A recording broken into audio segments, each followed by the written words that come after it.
Setelah ngubiak, paling enak main lintas bambu. Masih dilakukan di balong juga, teman. Bambu yang digunakan sesuai panjang balong. Siapa saja bisa ikut adu ketangkasan ini. Menang kalah gak jadi masalah. Yang penting keseruannya. Meski hujan, tapi tak menyurutkan semangat warganya. Abdi juga mau ikutan nih.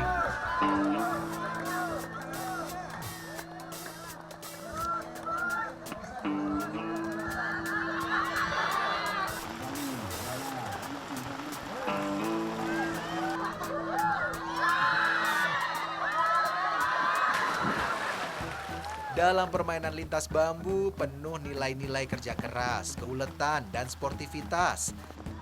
Selain itu, dapat memupuk keberanian dan mengasah kemampuan keseimbangan tubuh.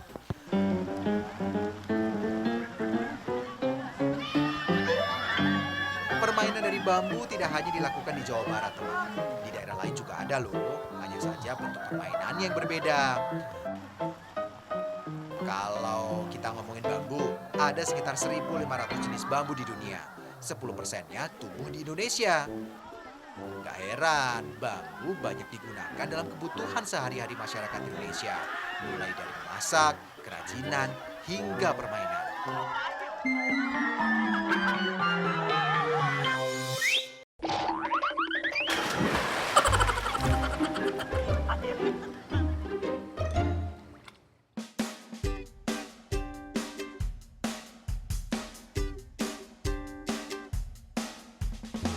Ada satu manisan favorit di daerah Panjalu, Ciamis. Bahannya dari kulit buah jeruk Bali. Ternyata kulit buah yang biasanya tidak dimanfaatkan bisa juga loh punya nilai ekonomis tinggi. Manisan kulit jeruk Bali sudah dibuat sejak puluhan tahun lalu. Awalnya hanya jadi olahan rumahan. Sekarang sering jadi sajian dalam acara tertentu. Sekarang saya sedang ada di desa Mandalare. Nah, sekarang saya sama si Akang mau ngambil buah yang sudah belasan tahun ditanam oleh masyarakat setempat. Dan biasanya buah tersebut dibikin manisan. Nah, saya juga di sini mau nyoba nih buat manisan tersebut. Tapi harus naik dulu, harus metik dulu. Ayo kita naik.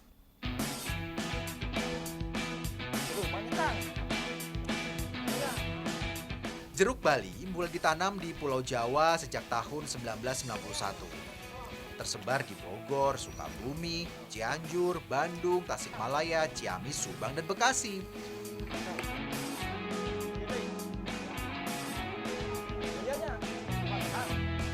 Kulit buah bagian luar berwarna hijau saat muda. Setelah tua akan berubah menjadi kekuning-kuningan. Kulitnya lebih tebal jika dibandingkan jenis jeruk lainnya. Oh ya teman, perkenalkan, nama Abdi teh Cipta Erik, lahir di Ciamis 25 tahun lalu.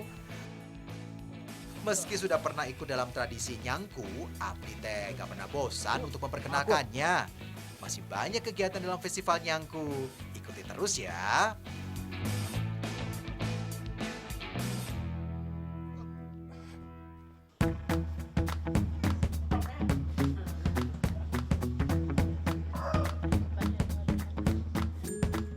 Sekarang, Abdi lagi ada di salah satu rumah warga.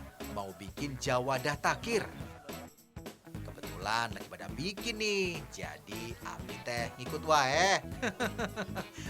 Biasanya, kudapan ini memang dibuat sekeluarga. Jadi rame, oi. Makanan ini sudah ada sejak puluhan tahun yang lalu. Biasanya disajikan di acara-acara besar seperti hajatan ibu ya, terus selamatan, terus terutama bisa untuk oleh-oleh khas dari Panjalu.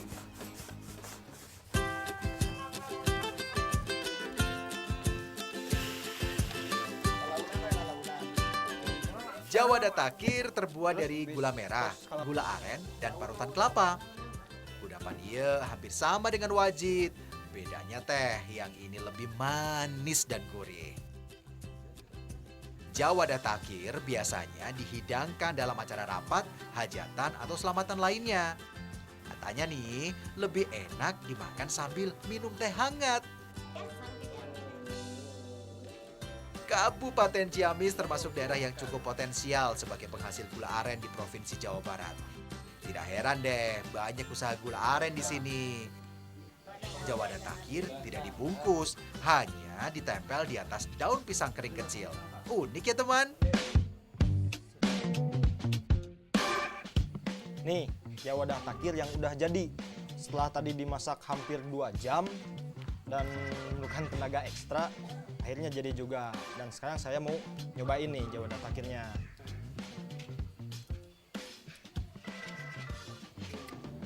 Rasanya manis, teksturnya lembut, agak kenyal, seperti dodol ya Bu ya. Pokoknya enak.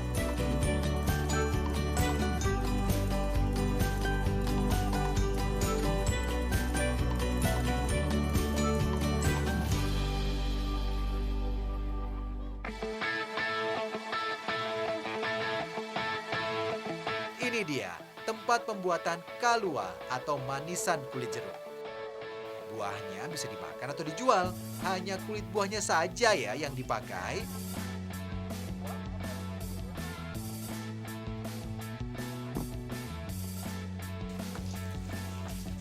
Iya kulit jeruknya. Dikenyal. Sebelum diolah jadi kalua, kulit jeruk Bali akan direndam air garam untuk menghilangkan rasa pahit.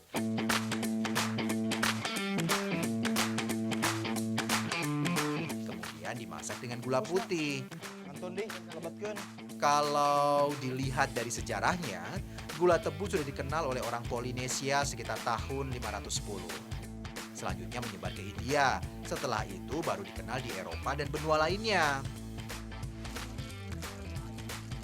Nah, kalau air kapur sirih digunakan untuk mempertahankan bentuk atau tekstur. Ini juga bisa menghilangkan rasa gatal atau getir pada kulit jeruk Bali, teman. Nah, ini adalah manisan kalua. Nah, setelah direbus, kulit jeruk ini dicuci. Hanya sekedar disiram pakai air. Kurang lebih berapa menit, Kang? 15 menit sampai pahitnya hilang gitu ya. Nah, setelah dicuci itu akan dimasak dan dicampur dengan gula. Mungkin untuk dijadikan manisan kalua ya Kang ya. Setelah ini langsung ke sana Kang. Yang ini ya Kang.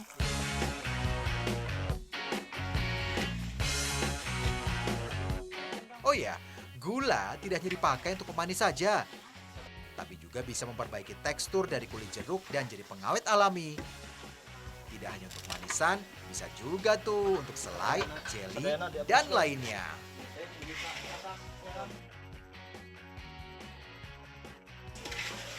Nah, ini proses pembuatan kalua dan membutuhkan berjam-jam untuk menjadi manisan kalua ya Kang ya? Iya. Kalau yang itu apa Kang? Yang sudah jadi. Oh, ini yang sudah jadi? Iya. Boleh dilihat Kang? Iya, boleh. Jantan rada coklat gitu ya? Oh, pamit jantan mah kieu semua warna anak. Terus di ya, sebian kan sebian. Iya Kang? Oh. Terus asak banyak udah.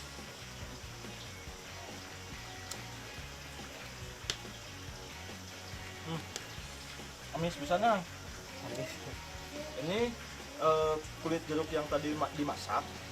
Nah, ya kalau udah matang seperti ini, warnanya berubah menjadi coklat keemasan. Rasanya sangat manis, cocok untuk yang suka manis dan menjadi kenyal. Enak sih, mantap, enak kan? Yang aku tahu, kalua jeruk tidak hanya ada di Panjalu, teman. Olahan yang satu ini juga ada loh di Ciwidey, Kabupaten Bandung. Masyarakat Ciwidey mulai mengolahnya sejak tahun 1994.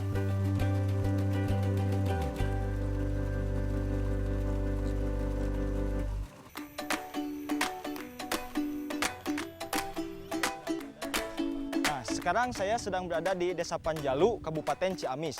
Dan saat ini saya sedang bersama akang-akang dan adik-adik ingin mengambil kararas. Nah, apa itu kararas?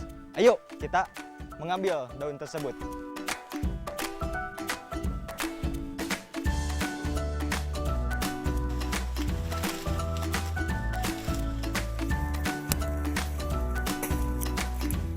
Banyak manfaat daun pisang atau kararas. Setauku, sering digunakan untuk dekorasi saat acara tertentu.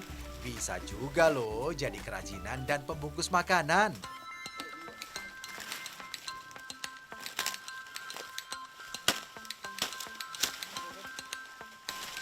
Nah, ini adalah daun kararas. Biasanya masyarakat di sini menggunakannya untuk pembungkus makanan atau akang-akang ini menggunakannya untuk membuat suatu kesenian. Nah, ini gimana? Udah cukup Kang untuk daun kararasnya? Udah cukup? Udah cukup.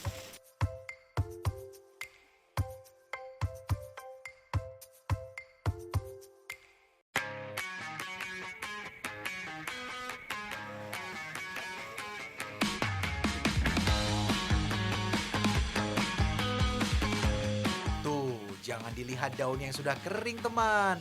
Nilai seninya jelas bertambah kalau sudah dimanfaatkan seperti ini, Nah, ini nih yang dinamakan buta kalaras.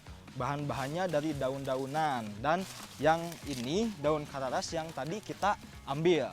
Inspirasi dari buta ini dari orang-orangan sawah yang biasanya untuk mengusir hama. Makanya lihat kedok-kedoknya ini serem-serem.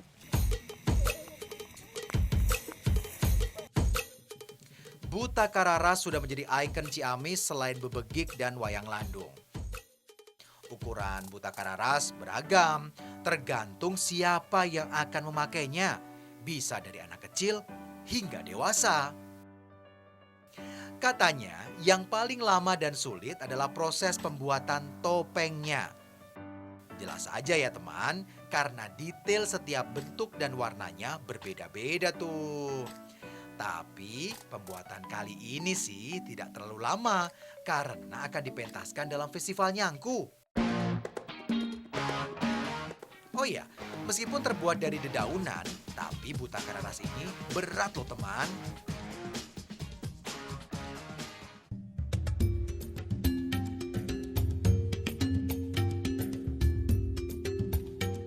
Buta kararas berkembang dari proses kreatif generasi muda Panjalu.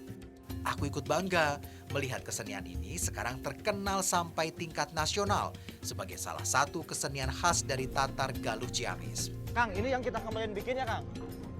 Nah, boleh saya coba? Boleh. Ayo Kang, bantu Kang. Gimana?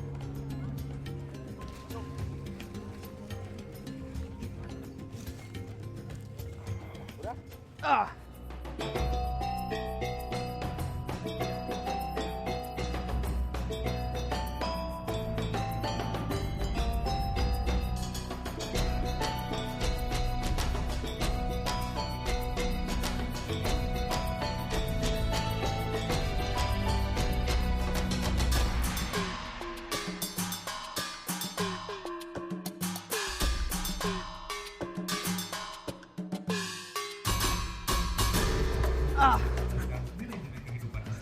Ternyata benar-benar berat sekali. Tidak seperti yang saya duga. Nah, ini adalah buta kararas, salah satu dari 3 ikon di Ciamis.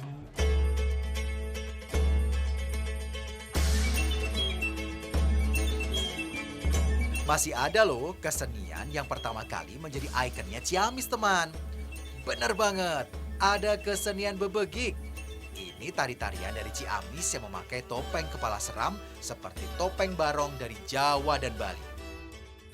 Bedanya, rambut gimbal pada topeng ini dari susunan bunga rotan atau bunga caruluk yang disebut bubuai. Rambut gimbalnya melambangkan kecintaan pada alam semesta. Kesenian bebegik biasanya dilakukan untuk memeriahkan peringatan Hari Kemerdekaan Republik Indonesia.